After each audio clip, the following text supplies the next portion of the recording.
तो hello guys, कैसे हैं आप सब। मैं हूं आशुतोष सिंह चौहान और हम आपका हार्दिक स्वागत करते हैं अपने न्यू वीडियो लेक्चर पर, जहां पर आज हम लोग बात करने वाले हैं कार्बोक्सिलिक एसिड के बारे में। तो देखो, यहां पर पहली हेडिंग दी गई है इंट्रोडक्शन ऑफ कार्बोक्सिलिक एसिड, जहां पर पहले इंट्रोडक्शन में दिया गया है कि कार्बोक्सिलिक एसिड दोस्तों होते क्या हैं। आप लोग बहुत बार पढ़ चुके हैं, मगर उनका इंट्रोडक्शन आज हम लोग जानते हैं। तो देखिए, यहाँ पर दिया गया है कि organic compounds which contain the carboxyl group functional group are called carboxylic acid. मतलब ऑर्गेनिक कंपाउंड, ऐसे ऑर्गेनिक कंपाउंड जो COOH फंक्शनल ग्रुप को कंटेन करते हैं, वो क्या कहलाते हैं? कार्बोक्सिलिक एसिड कहलाते हैं। समझ गया दोस्तों।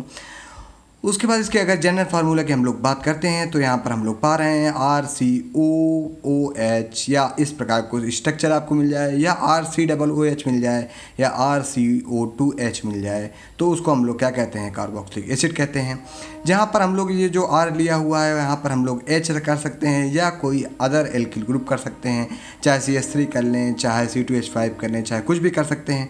तो कार्बोक्सिल जो ग्रुप होता है उसमें जो सफिक्स लगता है वो क्या लगता है? वो IUPAC के अकॉर्डिंग ओइक एसिड लगता है। और बहुत सारे हैं, नॉमेनक्लेचर में भी हम लोग जानने वाले हैं कार्बोक्सिलिक एसिड के बारे में। अभी आज हम लोग डिटेल में इसको पढ़ने वाले हैं।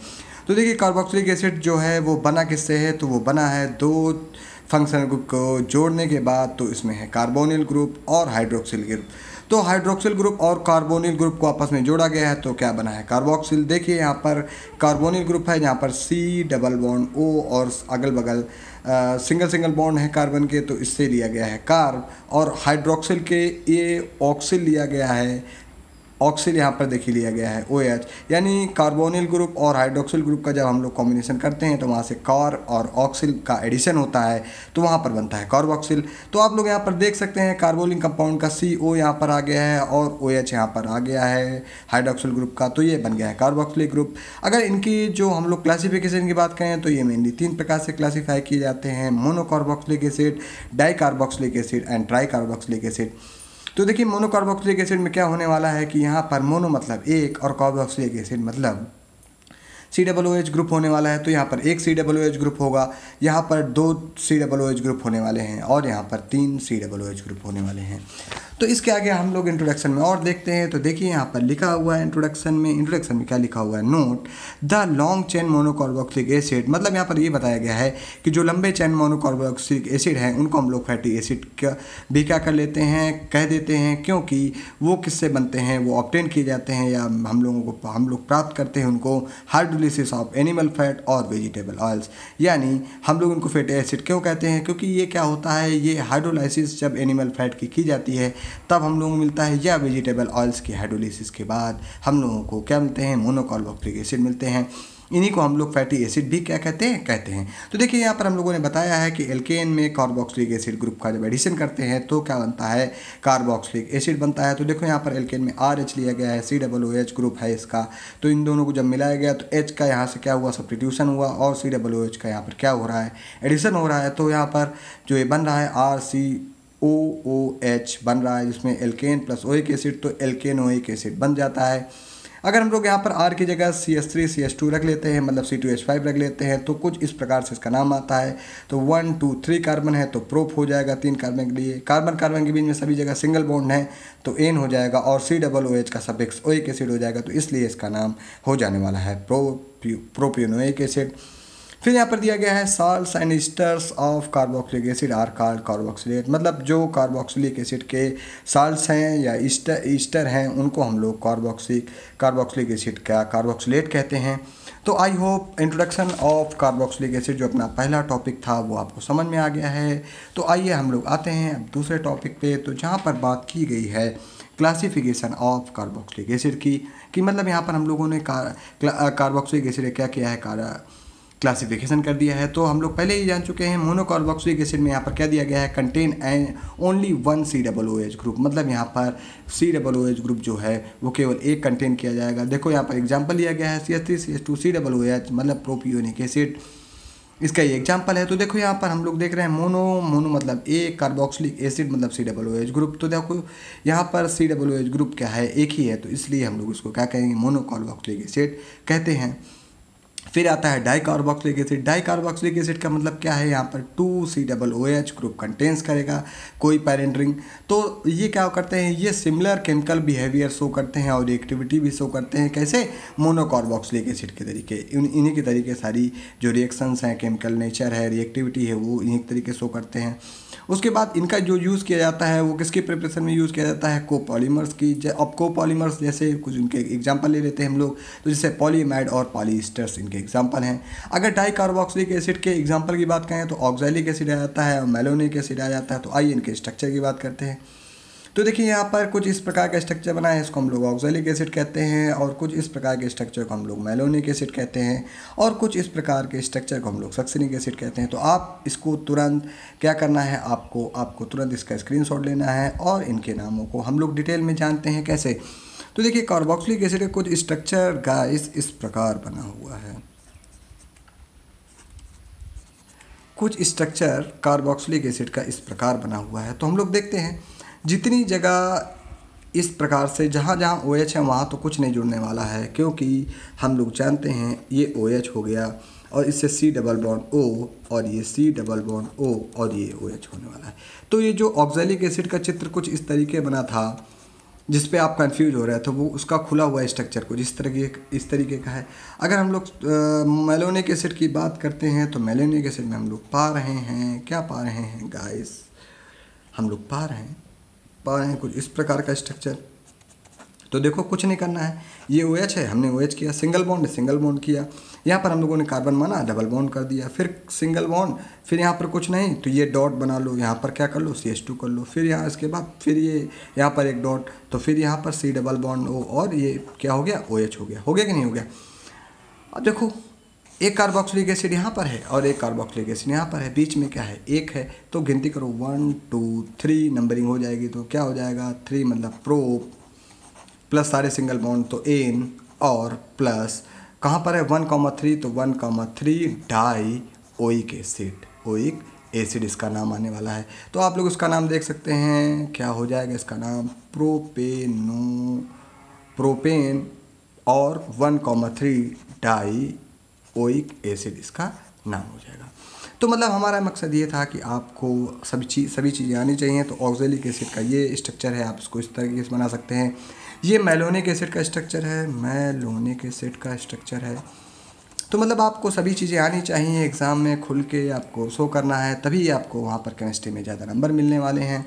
तो यहाँ पर हम लोगों ने डाई कार्बोक्सिलिक एसिड डिस्कस कर लिया है। फिर उसके बाद हम लोग आते हैं अपने ट्राई कार्बोक्सिलिक एसिड पे। तो सीधी बात है, ट्राई मतलब 3 कार्बोक्सिलिक एसिड मतलब COOH ग्रुप यहाँ पर होने वाले हैं, और ये तीनों COOH कहाँ पर जुड़ने वाले हैं, ये जुड़ने वाले हैं पेरेंट चेन पे। तो पेरेंट चेन आप लोग गाइस जानते ही हैं। तो यहाँ पर हम लोगों ने इसके एग्जांपल लिए हैं। इसके एग्जांपल में हम लोगों ने लिया है सिट्रिक एसिड, आइसोसिट्रिक एसिड, और हम लोगों ने लिया है ट्राइमेरिक एसिड। तो देखो यहाँ पर हमने एग्जांपल लिया है COOH, फिर CH2, फिर COOH, मतलब आगे पीछे जो दोनों टर्मिनल है वहाँ पर COOH हम लोगों ने लिया है, और फिर यहाँ पर बीचों बीच एक जगह हम लोगों ने COOH लिया है। तो देखिए यहाँ पर आप लोग देख रहे हैं 3 क्या हैं, कार्बोक्सिलिक एसिड ग्रुप आ रहे हैं, इसलिए क्या है, टाई कार्बोक्सिलिक एसिड है, और इसी का नाम जो है वो आइसोसिट्रिक एसिड होता है। तो आई होप गाइस आपको ये क्लासिफिकेशन ऑफ ऑर्गेनिक कंपाउंड समझ में आ गया होगा। तो हम लोगों ने यहाँ पर 2 टॉपिक अपने कंप्लीट कर लिए हैं। कोर्स को तेज़ी इसलिए बढ़ाया जा रहा है क्योंकि आपके एग्ज़ाम बहुत ही नियर हैं और सिलेबस को कंप्लीट करना है, इसलिए पढ़ाया जा रहा है। तो आई होप अगर आप हमें कमेंट करते हैं नोट्स के लिए तो हम आपको नोट्स भी प्रोवाइड करवाएंगे टेलीग्राम पे। तो ठीक है, आप तीसरे टॉपिक पे आते हैं गाइस। तो तीसरा टॉपिक है अपना बहुत ही फेवरेट टॉपिक, नॉमेनक्लेचर आपका कार्बोक्सिलिक एसिड।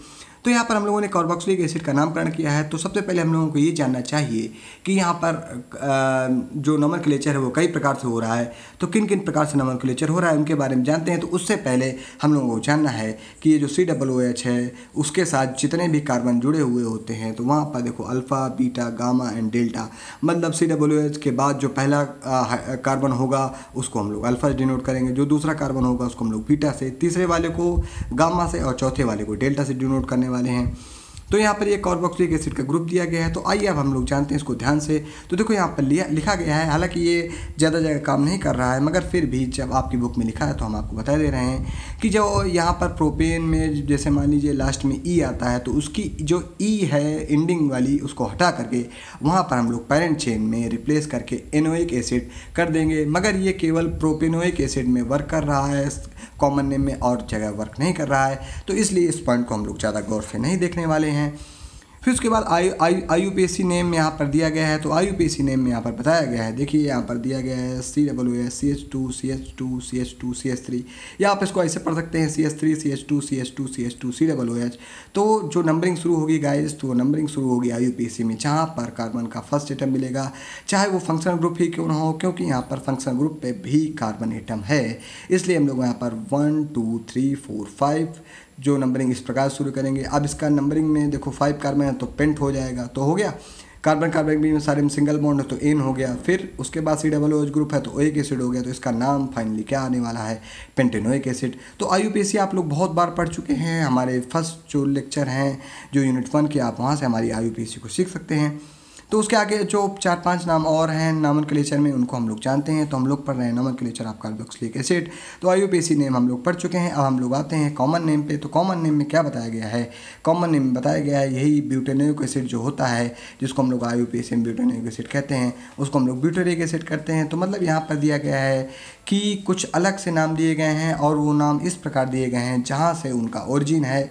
तो देखो यहाँ पर कॉमन नेम में बताया गया है कि these names were chosen by chemist to usually describes a source where the compound is found. मतलब यहाँ पर बताया गया है कि ये जो केमिस्ट हैं उन्होंने जो ये नाम जो चूज़ किए हैं वो कहाँ से चूज़ किए हैं, जहाँ से ये सोर्स डिस्क्राइब हुए हैं या जहाँ से इन सोर्सों के बारे में हम लोगों ने डिस्कवरी की है, तो उन्हीं के आधार पर ये नाम दे दिए गए हैं। जैसे ब्यूटारिक एसिड है, यहाँ पर हम लोग देख सकते हैं, इसको हम लोग IUPAC में ब्यूटेनोइक एसिड भी कह सकते हैं। तो ये ब्यूटेरिक एसिड हो जा रहा है क्योंकि इसका एक कॉमन नेम है, शायद इसको बटर से ऑब्टेन किया गया है, डिस्क्राइब किया गया है, जैसा भी हो आप लोग देख सकते हैं, उसको कोई दिक्कत नहीं है। तो ब्यूटारिक एसिड लिया गया है। तो यहाँ पर देखो 1 2 3 4, तो 4 कार्बन के लिए ब्यूट, और वायरिक एसिड इसका सफिक्स हो जाएगा और एसिड लास्ट में, क्योंकि यहाँ पर COOH लगा हुआ है तो इसलिए इसका नाम आ जाएगा। तो गाइस यहाँ पर जो कॉमन नेम आने वाले हैं वो आपको 4 कॉमन नेम तो कम से कम याद करने ही पड़ेंगे, क्योंकि यहाँ पर कॉमन नेम का कोई चांस नहीं है। तो इसका नाम 4 कार्बन है तो ब्यूटारिक एसिड हो जाएगा। अब देखिए, तो यहाँ पर हम लोगों ने ये IUPAC की बात कही हुई है, तो यहाँ पर IUPAC में इसी को कॉमन नेम में ब्यूटारिक एसिड कहेंगे और IUPAC नेम में ब्यूटेनोइक एसिड कहेंगे। उसके बाद देखो यहाँ पर 3 कार्बन का एक कार्बोक्सिलिक एसिड का कंपाउंड आ रहा है, तो इसको हम लोग IUPAC नेम प्रोपियोनिक एसिड कहने वाले हैं, मगर प्रोपोनोइक एसिड कहने वाले हैं, मगर इसको हम लोग कॉमन नेम में प्रोपियोनिक एसिड कह रहे हैं। तो इसके आगे हम लोग और जानते हैं इसके बाद। और अगर यही कॉमन नेम पर देखिए, यहाँ पर कॉमन नेम पर अगर 1 2 3 4 5 कार्बन हो रहे हैं तो हम लोग उसको वैलेरिक एसिड कह सकते हैं, इसी को पेंटेनोइक एसिड कहा जाता है। आप लोग यहाँ पर देख सकते हैं 1 2 3 4 5 कार्बन पर हम लोग जो कॉमन नेम दे रहे हैं वो दे रहे हैं वैलेरिक एसिड। और यहीं पर आगे अगर हम लोग और देखें कि इस जो वैलेरिक एसिड है इस पर क्या करें हम लोग, एक यहाँ पर आप लोग देख सकते हैं, ये यहाँ पर हम लोगों ने एक ब्रांच लगा दी है। तो ब्रांच लगाने के बाद क्या हो रहा है आप लोग यहाँ पर देख सकते हैं, यही स्ट्रक्चर है वहाँ पर उस प्रकार से बना हुआ है। तो इसको हम लोग कहते हैं 2 मेथाइल पेंटेनोइक एसिड, या हम लोग इसको जैसे अभी हम लोग पढ़ रहे थे ना कि जो COOH के जस्ट बगल में कौन सा है, अल्फ़ा। तो देखो यहाँ पर COOH जो ये ग्रुप जुड़ा हुआ है गाइस, एक मिनट, ये COOH ग्रुप जुड़ा हुआ है ना, उसके जस्ट बाद कौन आएगा, अल्फ़ा कार्बन आएगा। अल्फ़ा कार्बन आ रहा है ना, और उसके जस्ट पास पे ही क्या लगी हुई है, ब्रांचिंग लगी हुई है। तो इसलिए हम लोग उसका नाम जो रखेंगे वो अल्फ़ा मिथाइल वैलेरिक एसिड रखेंगे। निराली की बुक में ये गलत दिया गया है, तो इसलिए मैंने इसको पहले बीटा लिखा था निराली की बुक के अकॉर्डिंग, मगर जब बाद में स्टैंडर्ड बुक देखी गई तो वहाँ पर कुछ इस प्रकार का था। पहले ही मुझको डाउट था, मगर कंफर्म करना ज़रूरी होता है और आपको जो जानकारी देनी है वो भी ऑथेंटिक जानकारी देनी होती है। तो अगर हम लोग इसको देख सकते हैं गाइस, तो इसका एक जो 5वां एग्जांपल हम लोगों ने लिया है कॉमन नेम में, वहाँ CH3 CH CH3 कुछ इस प्रकार से है, T बना हुआ है। तो गाइस ये T बना हुआ है कि नहीं बना हुआ, तो T में जब हम लोगों ने कॉमन नेम पे पढ़े थे तो वहाँ पर क्या पढ़ा था कि आइसो पढ़ा था। तो आइए इसको देखते हैं। तो 1 2 3 4 कार्बन है, तो 4 कार्बन के लिए क्या होता है, ब्यूटारिक एसिड होता है। तो अगर अब ये ब्यूटारिक एसिड कब होगा, जब ये टी बना है, तो ये टी बना है कि ना, तो टी बना है तो इसलिए आइसो यहाँ पर प्रीफिक्स आ जाएगा, और 4 कार्बन के लिए ब्यूटारिक और COOH के लिए एसिड आ जाएगा, या इसको हम लोग नाम दे सकते हैं अल्फा मिथाइल प्रोपियोनिक एसिड, इसको ये भी क्या है कॉमन नेम है। तो यहाँ पर छठवां एग्जाम्पल लिया गया है, छठवां एग्जाम्पल में देख सकते हैं आप लोग, तो अल्फ़ा बीटा गामा, तो बीटा मिथाइल, बीटा पे क्या जुड़ा हुआ है CH3, तो बीटा मिथाइल, बीटा वही पोजीशन, मिथाइल हो गया ब्रांच का नेम, और 4 कार्बन है तो 1 2 3 4 कार्बन है तो ब्यूटारिक और एसिड यहाँ पर लग जाएगा। इसको हम लोग अगर हम लोग टी के फॉर्म में देखें तो ये कुछ उल्टा टी बना हुआ है, तो ये उल्टा टी बना हुआ है, इसलिए हम लोग उसके सारे कार्बन को काउंट करेंगे तो 1 2 3 4 या 1 2 3 4 5, तो 5 के लिए हम लोग लिखते हैं वैलेरिक एसिड, मगर जो उल्टा टी बना हुआ है इसके लिए हम लोग लाएंगे आइसो, तो इसका नाम हो जाएगा आइसो वैलेरिक एसिड। तो गाइस अगर आपको ये नाम नहीं समझ में आ रहे हैं तो कोई टेंशन की बात नहीं है, क्योंकि नॉमेनक्लेचर ज़्यादा पूछा जाता नहीं है। तो यहाँ पर कुछ कॉमन नेम के नॉमेनक्लेचर हैं, कॉमन नॉमेनक्लेचर उनके बारे में यहाँ पर बताया गया है कि अगर HCOOH है तो वहाँ पर उसको फॉर्मिक एसिड कहेंगे, CH3COOH है तो उसको एस्टिक एसिड कहेंगे, और CH3CH2COOH है उसको प्रोपियोनिक एसिड, 4 कार्बन है तो ब्यूटारिक एसिड, और 5 कार्बन है तो वैलेरिक एसिड, इसको हम लोग नाम से जानते हैं।